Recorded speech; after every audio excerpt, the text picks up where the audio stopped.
হৃদয়তে রূপ ধরা মুখে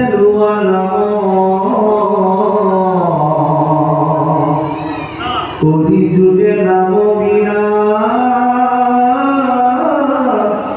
গতি নাহিয়া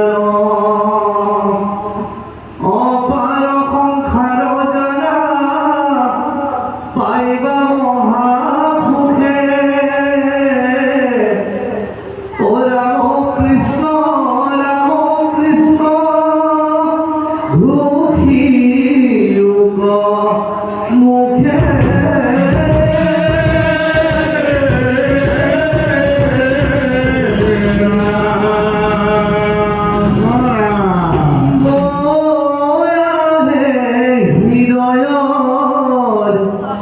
মাঝে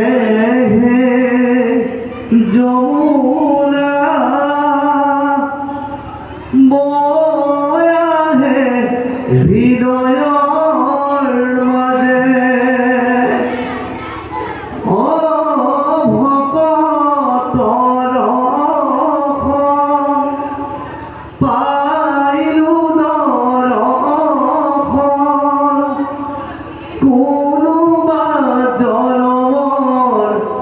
হরে হে যমুনা বয়া হে হৃদয়র মাঝে কৃষ্ণ বয়া হে হৃদয়র মাঝে যমুনা বয়া হে হৃদয়র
অঙ্গিনে করিয়া হেরান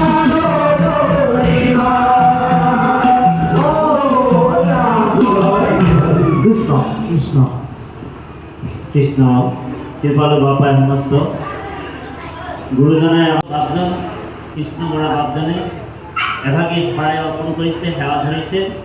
আপোনালোক 20 জন 10 জন 30 জন যিমান পাৰে এটা পৰিৱেশ ৰাখি আপোনালোক ঔ হৰি ঔ ৰাম কৰি থাকিব। কৃষ্ণ সেৱা জনাব। কৃষ্ণ কৃষ্ণ ঔ হৰি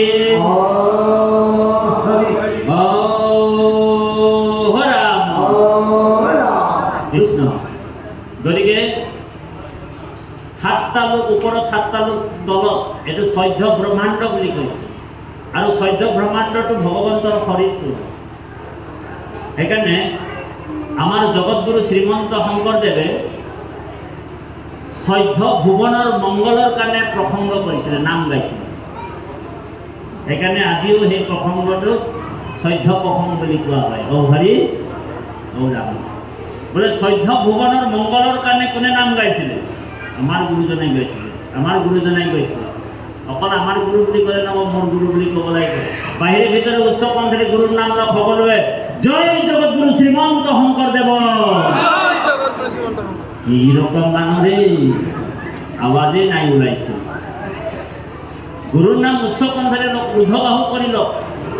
আজিকালি ঢের গুরু ওলাই গল, আপনারা জানে। আমার জগৎগুরু শ্রীমন্ত শংকরদেবক ঢাকিব বিচারি আছে। মহেন্দ্র কন্দলী ব্রাহ্মণ সম্প্ৰদায়ৰ আছিলে। মহেন্দ্ৰ কন্দলী জেনেৰেল মানুহ নাছিল।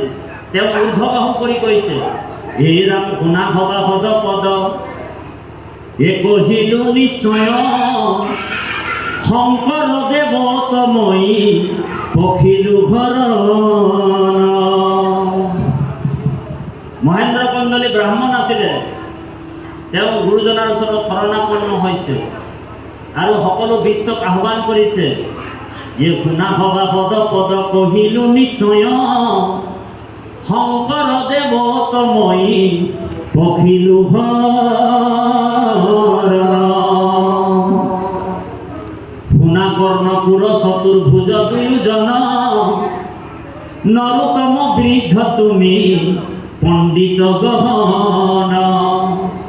ঊৰ্ধ্ববাহু কৰি মই কৰোঁ অংগীকাৰ, শংকৰত পৰে গুৰু নাহি খেয়া। হে ৰাম ক্ষুদ্ৰ বুলি যিটো জনে কৰৈ তিৰস্কাৰ, আমাৰ ব্ৰাহ্মণ জন্ম আচুক ধিক্কাৰ। মহেন্দ্ৰ কন্দলীয়ে কৈছে বোলে শংকৰম মনুষ্য বুদ্ধি কুৰ্বন্তি, যে নৰাধম তে সৰ্বম নৰকম জান্তি যাৱচ্চন্দ্ৰ দিবাকৰ। শংকৰদেৱক কোনোবা যদি মানুহৰ বুদ্ধি কৰিলে, মানুহৰ জ্ঞান কৰিছে, তেওঁ তেতিয়ালৈকে নৰকত পৰিব। বোলে কেতিয়ালৈকে? যেতিয়ালৈকে চন্দ্ৰ আৰু সূৰ্য পৃথিৱীত থাকিব, তেতিয়ালৈকে তেওঁ এবাৰ এবাৰ বোলে প্ৰত্যেকটা নৰকত পৰিব লাগিব। ঔ হৰি। অৰ্জুনক কৈছে, হে অৰ্জুন, यान्ति देवानो देवव्रता पित्राणि यान्ति पित्रेजा। তুমি যদি পিতৃপুৰুষক পূজা কৰিবা, তেনেহ'লে মই তোমাক পিতৃলোকলৈ পঠিয়াই দিম। ঔ হৰি ঔ ৰাম। তাৰপিছত ভগৱান কৃষ্ণই কৈছে, হে অৰ্জুন, বোলে ভূতানি ইয়ান্তি ভূতেজা। তুমি যদি ভূত প্ৰেতক পূজা কৰিবা, কিছুমান মানুহে শ্মশানত পূজা কৰে দেৱা। কিছুমান মানুহ দাহিনী যোগিনী এনেকুৱা ভূত প্ৰেতকো পূজা কৰে। শ্মশানত গৈ বলি বিধান কৰি কিনি গছত পূজা কৰে, বলি দিয়ে। শ্মশানত গৈ পূজা কৰে। আপোনালোক জানে, অলপ দিনৰ আগত দাহিনী যোগিনীৰ কাৰণে অসমত কেইবাটাও ডাইনী আহিছে, ডাইনী ওলাইছে বুলি বহুত অবলা নাৰীবিলাকক বধ কৰি দিছে। বহুত কেইজনীক বধ কৰিছে। আৰু মাইম ফালেতো এইবিলাক চলি আছে। মাইম বুলি এটা জেগা আছে। মাইমৰ যিটো যাদু, ডাইনী যোগিনী বিশ্বাস কৰে। তো ভগৱান কৃষ্ণই কৈছে যে ভূতানি ইয়ান্তি ভূতেজা। তুমি যদি ভূত প্ৰেতক বিশ্বাস কৰিবা তেনেহ'লে তোমাক মই ভূত প্ৰেত বনাই দিম ঔ হৰি ঔ ৰাম। আৰু তুমি যেতিয়া ভূত প্ৰেত হৈ যাবা, তুমিতো ভূত প্ৰেত যেতিয়া হৈ যাবা, তেতিয়া মই তোমাক নিৰ্দিষ্ট এটা জেগাত পঠিয়াই দিম। বোলে কোনটো জেগা? বোলে কৈলাশপুৰ। তাত অকল বোলে ভূত প্ৰেত আছে শিৱৰ লগত, তুমি গৈ ডান্স মাৰি থাকিবা ঔ হৰি ঔ ৰাম। কাৰণ শিৱৰ যিমান অনুচৰ আছে, শিৱৰ যিমান বোলে পাৰ্টি আছে, চব ভূত প্ৰেত। কাৰোবাৰ বোলে মাথাটো ইয়াত আছে, ইয়াত আছে, কাৰোবাৰ চকুটো ইয়াত, কাৰোবাৰ 4টা মূৰ, কাৰোবাৰ 4টা ভৰি, হাত 5টামান আছে, ভৰি 2টা, ইয়াত বুকুত বোলে কাৰোবাৰ চকু। ডাইনী যোগিনী যিমান যি আছে চব শিৱৰ পাৰ্টনাৰ হয়। তো ভগৱান কৃষ্ণই কৈছে ভূতানি য়ান্তি ভূতেজা, তুমি যদি ভূত প্ৰেতক পূজা কৰিবা তেনেহ'লে মই তোমাক ভূত প্ৰেতৰ লোক পঠিয়াই দিম, সেই জেগাত তোমাক পঠিয়াই দিম। আৰু ভগৱান কৃষ্ণই অৰ্জুনক কৈছে, হে অৰ্জুন, মজ্জাজি নো আপি মাম, তুমি যদি লোকে সেৱা কৰিবা, লোকে পূজা কৰিবা, তেনেহ'লে মোৰ পৰম ধামলৈ তোমাক পঠিয়াই দিম, বৈকুণ্ঠ। য'ত গ'লে তোমাৰ আৰু পুনৰপি জনম পুনৰপি মৰণম পুনৰপি জননী জঠৰি শয়নম। আৰু আয়াদাত কৰি থাকিব নালাগে। সংসাৰত যিটো তুমি বোলে দুখ পাই আছা, সেইকাৰণে দিহানামত কৈছে হৰিক ভজা ভাই, হৰিক ভজা, হৰিক নভজিলে পাবি মজা। বোলে হৰিক ভজা, হয়নে বাৰু? বোলে আমি বোলে সুস্থ হৈ থাকোঁতে হৰিক ভজিব লাগিব। কাৰণ জীৱনৰ কোনো ভৰসা নাই, হাতে হাতে ঘাটে পৈত যাব প্ৰাণ, কাৰো ঠিক ঠিকনা নাই। পৰীক্ষিতো মৰিব, আমিও মৰিম। পৰীক্ষিতৰ উত্তম প্ৰশ্ন, পৰীক্ষিতে জগত কল্যাণ প্ৰশ্ন কৰিছে, বোলে আতা পিচ্ছামি সংসিদ্ধিনাম যোগিনাম পৰমম গুৰু পুৰুষেয় য়ৎকাৰ্য মৃয় মানুষো সৰ্বথা। এটা পৰীক্ষিতৰ জগত কল্যাণ। পৰীক্ষিতে কৈছে তোমাৰ চৰণে মৰণ সময়ে, বোলে তোমাৰ চৰণে মরণ সময়ে কুসুম প্রভু সাম্প্রত মিরিয়মান লোক সদায় কি কর্ম করিবে তুলুকত কাহাক শুনিবে কাহাক স্মরিবে কাহাক ভজিবে লোক। মৃত্যু সময়ত তোমাক অন্তিম সময়ত আবেদন এটা কৰিছোঁ, প্ৰভু ভূপগুৰুক কৈছে যে আমি মৃত্যুমুখী মানুহ, মিৰিয়মান লোক, আমি কি কৰিব লাগিব পৃথিৱীত, আমি ক'ৰ পৰা আহিছিলোঁ, ক'লৈ যাব লাগিব, এই সংসাৰত থাকি আমি কি কৰিব লাগিব, আমাৰ কৰণীয় কাম কি, আৰু আমাৰ ইষ্ট দেৱতা কোন হ'ব লাগিব, আমি কাক ভজিব লাগিব, কাক ভক্তি কৰিলে আমি সংসাৰ পাৰ হ'ব পাৰোঁ, ভৱ সংসাৰ পাৰ হ'ব পাৰোঁ। সেইকাৰণে মাধৱদেৱে ঘোষাত লিখিছে, ধ্যান দিব লাগিব, গুৰুত্বপূৰ্ণ কথা। ভাৰত ৰত্নৰ দ্বীপ, ভাৰত ৰত্নৰ দ্বীপ, ভাৰত ৰত্নৰ দ্বীপ, মনুষ্য শৰীৰ নৌকা, ৰাম নাম মহাৰত্নহাৰ, হেনয় বাণিজ্য পাই, যিটো জীৱ নতৰিলা তাতকৈ দুখীয়াৰ নাই। সেইকাৰণে কৈছে ভাৰতবৰ্ষ আছে অনেক দোকান, ভাৰতবৰ্ষ ঢেৰ দোকান আছে, ক'ৰবাত বোলে চাদাও পায়, নিচিনি কিনিলে লাগিলে বিঘিনি, বোলে ক'ৰবাত বোলে চাদাও পায়, ক'ৰবাত বোলে ইবিদও পায়।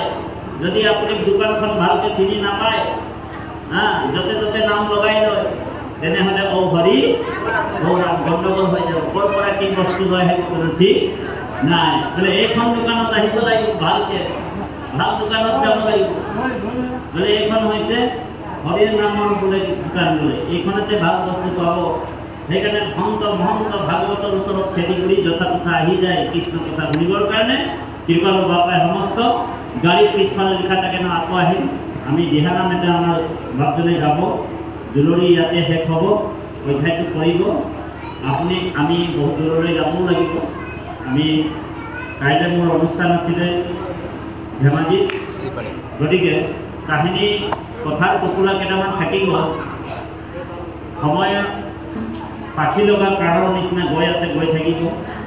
গতিকে কৃষ্ণই যেতিয়া কৃপা কৰাব কেতিয়াবা আকৌ আহিম বাৰু আপোনালোকৰ মাজত। আমাৰ বাপজনক আমি নাম এষাৰ দিবলৈ সেৱা জনালোঁ। কৃষ্ণ কৃষ্ণ। সকলোৱে নাম এষাৰ যাব, সকলোৱে ধৰিব। আমি ইমান সময়ে শ্ৰদ্ধাৰ জাতিবাদ জনাই খুব সহজ সৰলভাৱে ভাগৱতৰ সুমধুৰ তত্ত্ব কথাখিনি কৃষ্ণ আমি পদবন্ধ যিখিনি কথা কৈছিলে এইটো শেষ কৰি দিওঁ আপোনালোকৰ কাৰণে, তাৰপিছতে গাব বাবে। ইয়াতে কৈছে দেৱপূজি যিটো কাটি আছে শংখ চাগৰ, দেৱ দেৱীক পূজা কৰি যিসকলে শংখ চাগ কাটি আছে, অস্ত্ৰ ধৰি সিটো সিবেলাতো লবে লাগক, তাতে খুলছে মেৰে মুঠে মুহে বেৰা হানক, খাঁচি ঘৰ মুচৰন্তে চাৰি যায় প্ৰাণ। যিসকল মানুহে দেৱ দেৱী পূজা কৰি প্ৰাণী হিংসা কৰি হাঁহ কুকুৰা ছাগলী বলি বিধান কৰি আছে, আমি আগতেই ক'লোঁ, এতিয়াও কৈ দিছোঁ, সেই ছাগলী গৰু যিমান যি আছে, হাঁহ কুকুৰাবিলাক নৰকত গ'লে মানে সেই জীৱটোৰ অৱস্থা ঠিক একেদৰে কৰিব। তাৰপিছত কৈছে যাতনা ভুঞ্জিবে লাগি মৰি মৰি জীৱে, কাকে গৃদ্ধে মাংস চিন্দি তাৰ তেজ পিয়ে। কাক মানে হৈছে কাউৰী, গৃদ্ধ মানে হৈছে চিলনী বা শগুন। এইবিলাক বস্তুৱে তাৰ মানে জীৱাত্মাটো টানি টানি মাংসবিলাক খাব, তেজবিলাক খাব। তাৰপিছত ক'ব ত্ৰাহি ত্ৰাহি বুলি আৰ্তন হ'ব দ, সেই জীৱাত্মাটোৱে ৰক্ষা কৰা বুলি চিঞৰ মাৰিব। দেখা কৰ্মী ধৰ্মী নেৰাই যাতনা আপ। সেইকাৰণে কৰ্ম ব্যৱস্থাবিলাক আমি এৰিব লাগিব, কৃষ্ণ চৰণ ল'ব লাগিব কৈছে। ইয়াতে এইকাৰণে ফাইনেল কৰি দিলে গুৰুজনে আমাক, জানিয়া কৃষ্ণটো লৈও সত্তৰে শৰণ, জানিয়া কৃষ্ণটো লৈও সত্তৰে শৰণ। আমি শৰণটো সদায় জানিয়া ল'ব লাগিব, জানিয়া লৈলো শৰণ। আমাক কোনো বলেৰে শৰণ দিব নালাগে। যাৰ বলেৰে শৰণ হৈছে তেওঁ ঈশ্বৰক চিনি নাপাব। বলেৰে শৰণ দিয়াজনক কিন্তু ঈশ্বৰক তেওঁ চিনি নাপায়। আমাৰ শৰণটো সদায় নিজৰ ইচ্ছামতে জাগৃত হ'ব লাগে। তাৰপিছত কৈছে কৃষ্ণ গুণ নাম কৰা শ্ৰৱণ কীৰ্তন। তাৰপিছত কৈছে তেৱেহে এৰাইবা ঘূৰ সংসাৰৰ পাৰ পাপ, বোলা ৰাম ৰাম তৰা সংসাৰৰ তাপ। তাপ মানে হৈছে তিনি তাপ আমাৰ দহি আছে, আধিদৈৱিক, আধ্যাত্মিক আৰু আধিভৌতিক। ইয়াৰ পৰা আমি পৰিত্ৰাণ পাবলৈ হ'লে আমি সদায় ঈশ্বৰৰ নাম, নিৰন্তৰে ঈশ্বৰৰ নাম ল'ব লাগিব। ৰাম কৃষ্ণ আমাৰ খাওঁতে বহোঁতে উঠোঁতে পিন্ধোঁতে আমাৰ হৰি নাম কৃষ্ণ নামটো আমাৰ অনবৰত থাকিব লাগিব। কিন্তু সেইটো কৃষ্ণ কৃপাও লাগিব। ভাগৱতত এই কীৰ্তনত গুৰুজনাই কৈছে বোলে জন্মে জন্মে আৰাধিছে অতিটো মহাহৰি, তাহাৰ অধিঘাত নাম আহে হৰ হৰি। যি নেকি জন্মে জন্মে আৰাধিছে হৰি, সেইজনৰ মুখতে ৰাম আৰু কৃষ্ণ নামটো সৰহৰাই আহিব। আৰু ৰাম নাম কৃষ্ণ নাম কোনে ল'ব নোৱাৰিব? বোলে জন্মে জন্মে কৰি আছে পাপৰ পৰ্বত, আজুৰন্তে নাহে নাম তাহাৰ জিভাত। গতিকে আপোনালোকৰ কৃষ্ণই কৃপা কৰিছে, আমাক ভগৱানে কৃপা কৰিছে, সেইকাৰণে আমি ৰাম নাম কৃষ্ণ নাম মুখত ল'ব পাৰিছোঁ। গতিকে কৃপা ল'ব আপোনাৰ সমস্ত। ইয়ালৈকে আমি পদবন্ধ কৰিলোঁ। এতিয়া ভগৱান বৈকুণ্ঠ যাব, দেৱ দেৱীসকল ৰৈ কিনি স্বৰ্গত ৰৈ কিনি চাই আছে, ভগৱন্তক ৱেলকাম কৰিছে। ব্ৰহ্মা আদি কৰি যিমান দিগপাল আছে, দেৱতা আছে, গন্ধৰ্ব আছে, চানৰ আছে, কিন্নৰ আছে, নাগ আছে, যিমান যি আছে চব ভগৱন্তক ৱেলকাম কৰিবৰ কাৰণে স্বৰ্গত থিয় হৈ ৰৈ আছে। আৰু ভগৱান আহিব বুলি সকলোৰে আনন্দ, কাৰণ বৈকুণ্ঠ বহুত দিনলৈকে খালী আছিল। বৈকুণ্ঠ বহুত দিনলৈকে বেলেগ হৈ আছিল। পৃথিৱীৰ পৰা ভগৱান আহিব, সেইবুলি মানে ইয়াত এতিয়ালৈকে মানে কৈছে যে অন্য অন্য কৰি হবেও বুলন্ত আহিয়া মোৰেহে ঠাই আকাশৰ পৰা তৰংগ কাতৰ কৃষ্ণৰ ভিত্তিক চাই সকলোৱে আকাশৰ পৰা চাই আছে যে ভগৱান মোৰ ওচৰত আহিব ই ভাবিছে ভগৱান মোৰ ওচৰত আহিব কিন্তু ঈশ্বৰ কৃষ্ণ তাৰ ওচৰত নাযায় ডাইৰেক্ট বৈকুণ্ঠ গুচি যাব ঔ হৰি ঔ ৰাম ইয়াৰ এটা ৰহস্য আছে এইটো কেতিয়াবা কম পাৰে দিয়ক আৰু কৃষ্ণ ভাগৱতৰ যিটো পৰিৱেশ অকণমান হুলস্থুলীয়া হৈ আছিলে সেয়েহে আমি সকলোৱে যিহেতু নৱবিধ ভক্তিৰ শ্ৰৱণ আৰু কীৰ্তনে হ'ল মুখ্যতৰ সেয়েহে ইমান সময় আপোনালোকে শ্ৰৱণ কৰিছিলে এইবাৰ সকলোৱে একেলগে ভগৱন্তৰ নাম কীৰ্তন কৰিব সকলোৱে গাব বাদ্যযন্ত্ৰ আহিছেনে নাগাৰাজো যদি পাৰে সহযোগ কৰিব